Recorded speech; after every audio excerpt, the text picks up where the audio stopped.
Hi guys, nandito tayo ngayon sa Yakal Coffee Shop dito sa May Lamesa Dam sa Quirino Highway, Novaliches, Quezon City. Actually, Fairview area siya, no? So, we tried to visit this area kasi maganda siya. So, coffee shop and a park at the same time. So, punta namin sila mother and father dito para sila ay makapag-unwind naman. So, ipakita ko yung lugar sa inyo guys. So, umorder kami ng coffee. Yan, kasama ko sila nanay, tatay. May background tayong tunog doon kasi may event sa kabilang area. Yun yung Million Trees. So, ano yun, no? Yung parang nursery eco-learning center nila. So, yung coffee na binili natin, ito. So, kay Ate Noems cappuccino. Cappuccino ba yan? No. Ako yung cold or yung ice americano. And then kila nanay, tatay, ano lang sila, brewed coffee.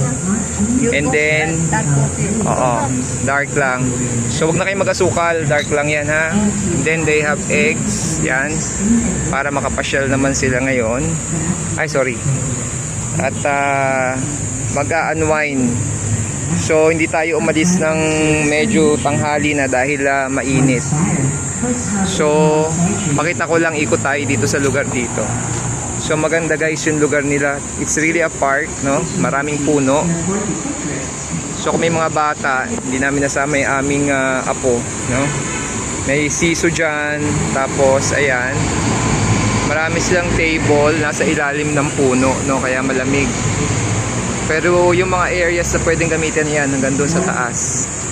So ito yung Yakal Coffee mismo. Dito sa loob, air conditioned, no? So pag meron kayong order, gusto niyo ng aircon, kaya lang few tables lang, parang 3 tables lang doon. So ayan siya. Galing sa Quirino Highway, turn right kayo. Kasi yung Yakal, pag tinag mo siya sa Waze, lalabas na sa Quirino Highway, pero papasok kayo ng konti. So ito yung itsura niya guys, maganda. Presko. So daling ko kayo doon sa iba pang lugar. Pag gusto niyo pala mag-picture, meron ditong parang photo booth dito. Yan. Ito yung Million Trees, no? Advocacy nila na magtanim ng madaming puno. So malaki yung parking space naman. Ito, dito tayo nakapark. Tapos ito yung Million Trees. The Million Trees Nursery and Eco-Learning Center, which plays an integral role in sustaining so malapit lang siya pag nasa Quezon City kayo, especially sa Novaliches. Ayan. So may event sila ngayon doon, no? Hanggang doon sa dulo. Hindi ganun kalakihan, pero ano naman, malaki naman din. So nandito yung mga nursery plants nila.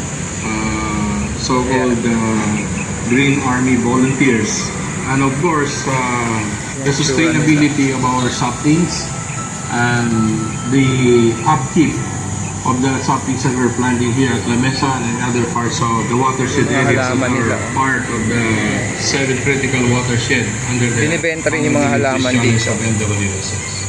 Sa ating mga partners at saka kaagapay sa ating tree planting. Hanggang dito meron pa pala, oh. Ang lawak ng lugar. Kami po ay nagpapasalamat at dito pwede rin. namin na Kung gusto niyo dito, wine.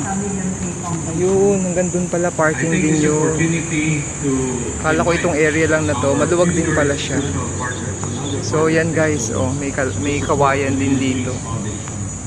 Tapos may photo booth. Yan. May photo booth kung gusto rin mag-photo booth dito, mag-picture. Yan. Ganda mga kalamansi. 5 hektarya pala ito. Kaya lang siguro yung inaayos nila, ito palang area na to. Yan, ang ganda Ganda. So yan guys, inikot ko lang kayo dito para at least kung gusto nyo rin puntahan to, ano siya, maganda yung lugar. And our valued partners, we continue our mission to preserve the region's vital watersheds, Maliliit pa lang yung puno nila. Angat, Ipo, Pero may buungan na. Kaliwa, Laguna Lake, Onray, and Upper Marikina, aligning with the core objectives of the AMTC. So yun guys, yun yung itsura ng yakal dito. Tapos yung million trees.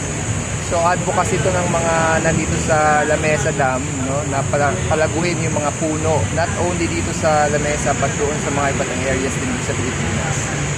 So maganda yung park dito kung gusto niyong puntahan. Open sila ng weekdays except Mondays. And then I think parang mga 11 AM sila pag weekdays, pero pag weekends nagsimula sila ng 8 AM, Saturday, Sunday. So yung coffee naman nila, isang sizes lang. So hindi siya, wala siya yung mga different sizes, no? Pero yun, meron silang iba't ibang, at saka yung mga pastries nila, medyo limited lang din sila, pero marami namang marami naman ding tawag dito, marami din kayong pwedeng mapagpilian, pero hindi ganun kasing dami syempre sa ibang bake shop.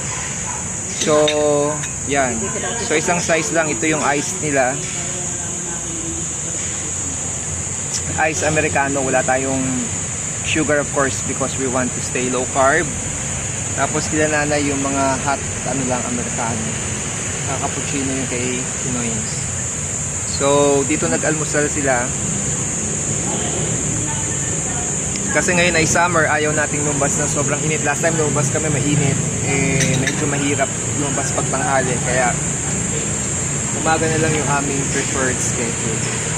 So yan guys, kung gusto yung pumunta dito, lalo na kung sa Quezon City lang kayo, this is an ideal place talaga mag-relax lang, magkape-kape. Yan. Okay, so yun guys, thanks for watching. Ayos tatay, short video lang to para lang at least makita nyo rin itong aming mga pinupuntahan. Okay,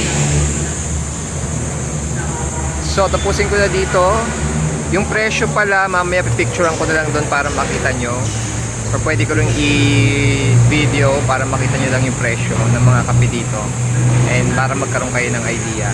Yung parking is free dito sa likod, no? May mga parking space dito. So yun lang guys, thanks for watching, see you sa mga susunod pang vlogs, bye bye.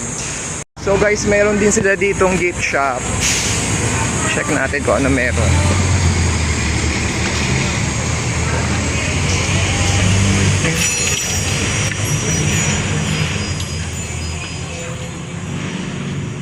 Nasaan na? Ito? Oo. Oo, yun doon. Tingnan mo, magkano yung ganyan to? Ay, pero si... 50 lang yun. Oh, sige, kuha tayo. Bagay na bagay yan. Oo, doon sa mga old days. So guys, ito lang, additional lang. Pakita ko lang sa inyo. May restroom din sila dito. Ganito. Yan. Wala itsura. Inaayos pa nila.